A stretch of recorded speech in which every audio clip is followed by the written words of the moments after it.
Good evening. My name is Mortimer Balm, but you can call me M-Balm.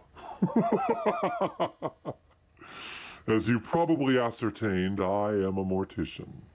Hey, want to hear a mortician's joke? What kind of games do morticians play? Give up? Tic-tag-toe and thoroughdead hearse racing.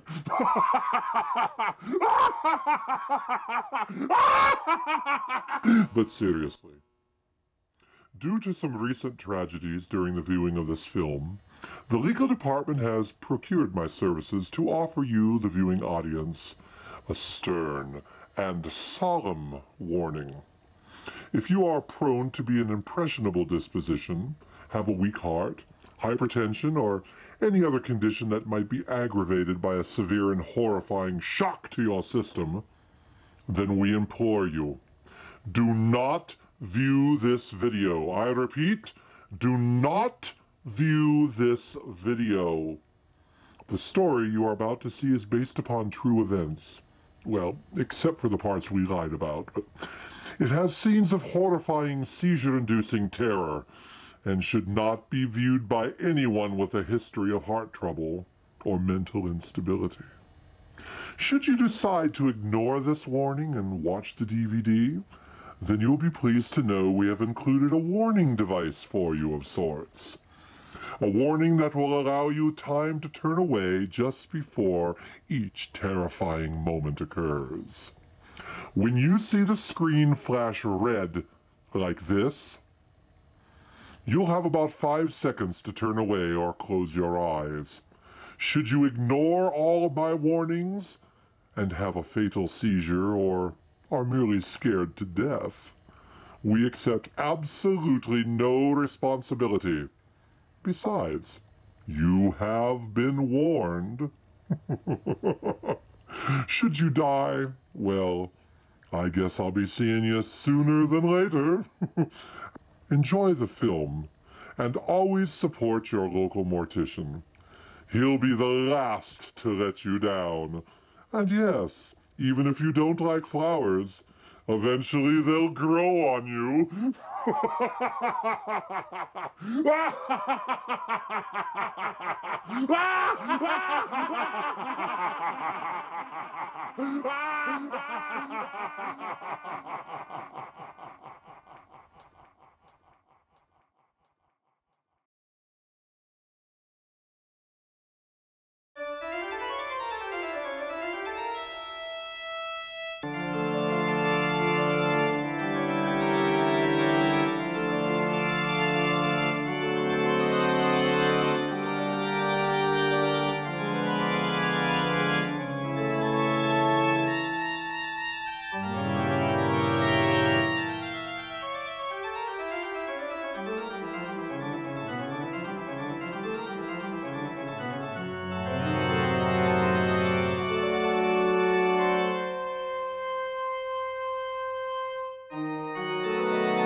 It's October 31st, sometimes known as All Hallows Eve, and Alan has been invited to a Halloween party at a friend's house several miles away. The crisp autumn air is not too cold, and it doesn't look like rain, so Alan decides to take a shortcut to his friend's house. A shortcut which takes him straight through the woods and the old Cross Creek Cemetery.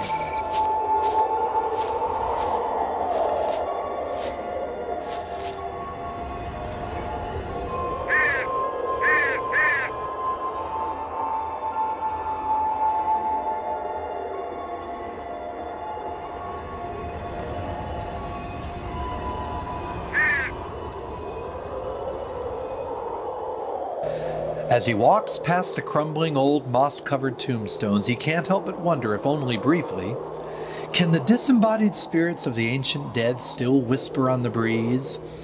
Does their spiritual essence linger in the very stones of the graves? Or could their ghosts be somehow absorbed into the century-old oaks, whose roots have through the years leached through the crumbling wood of their caskets and absorbed their rotting corpses?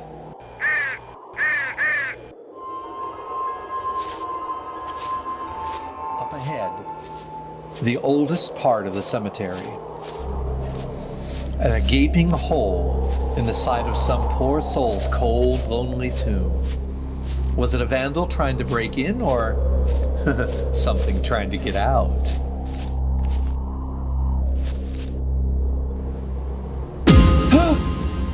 What was that? I better get a closer look. Should I dare?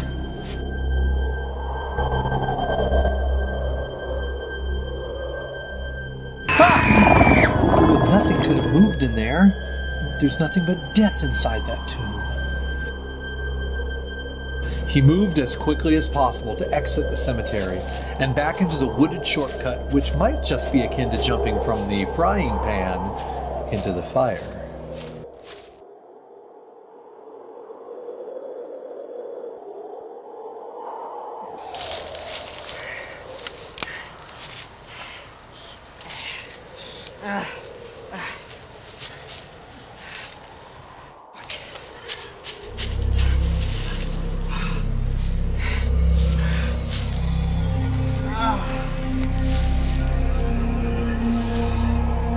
Death was a lot better.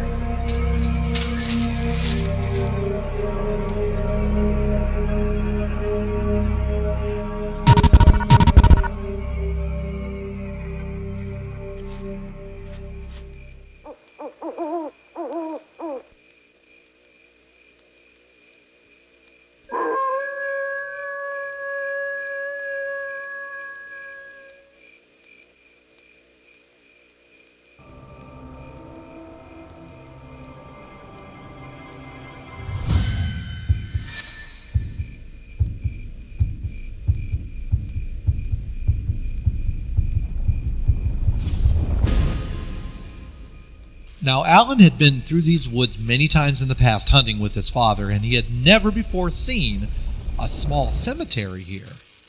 And where there's a private cemetery, there has to be, yes, there, up ahead, an old house. It appeared to be abandoned, but where did it come from? He had never seen a house here before. Why had he never seen this before? Maybe I should investigate, he said to himself. Oh, that would be the last mistake that Alan ever made.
October 15th, 1951.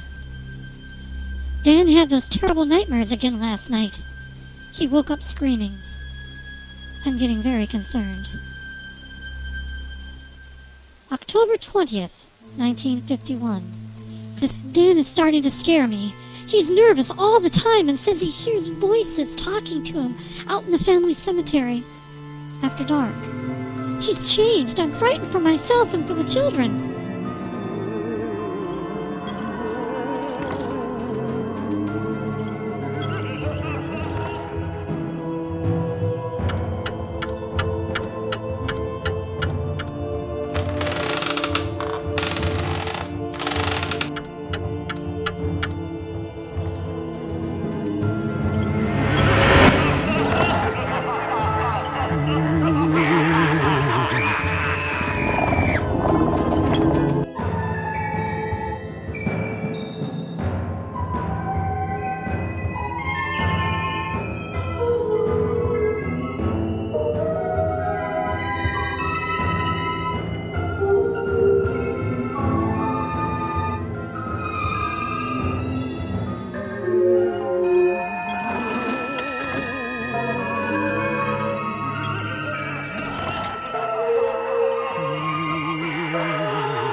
You're tuned into KOME Radio. A bit of local news and then some more music. Local authorities and concerned parents are searching for a missing local boy, last seen on his way to a Halloween party last night. If anyone out there has any information, please contact the Sheriff's Department immediately. I'm sure they'll be glad to hear from you. Or just call us here at the station and we'll pass the word along. Well, happy day after All Hallows Eve. We're going to get back to a little bit of music, but I hope all of you had a good scare last night. This next song is from...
That was even better.